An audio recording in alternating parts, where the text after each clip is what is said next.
Hey, Centered, it's me, it's Pastor Kevin. I'm here with my airplane. Here's my little airplane. It's a little Piper Comanche. Do you like my little airplane? Life, particularly the Christian life, is kind of like flying an airplane. Let me explain. If you were at Centered last week, you know that we were talking about Philippians 2 verse 5, which says, your attitude should be the same as that of Christ Jesus. So here's Jesus Christ, the King of the universe, who comes down from his throne in heaven, humbles himself as a man, even to the point of death, the passage says. When he's hanging on the cross, people are hurling insults at him. They're mocking him. They're spitting on him. They've already beaten the daylights out of him. And he's hanging there going, Father, forgive them. They don't know what they're doing. Oh man, is your attitude the same as that of Christ Jesus?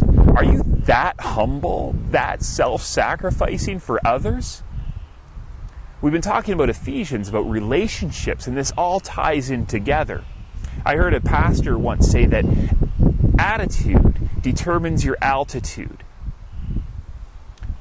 Do you want to soar to new heights in your relationships with others and with God? This is how it works with an airplane.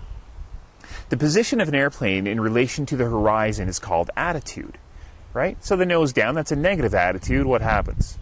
Yeah, not a good thing. Nose up, you have a positive attitude, and you're climbing to new heights.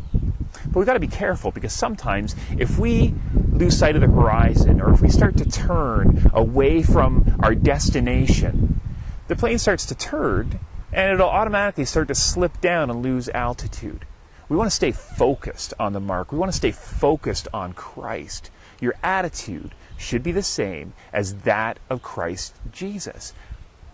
And it's all said in the context of relationships. As we've been studying the book of Ephesians, we know that we're talking about our new life in this new society. And this new society is built on what? On relationships. And all these sins that Paul lists, all these things that we should throw off, all these things that hinder us, are all in the context of relationships. And all these new attitudes that we put on are all how to deal with one another and how to get along and be united and be holy and pure as the people of God that we're called to be. But it only works if we're striving to have an attitude the same as that of Christ Jesus.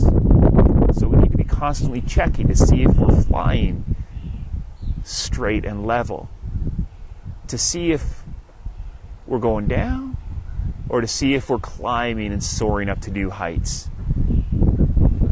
How's your attitude?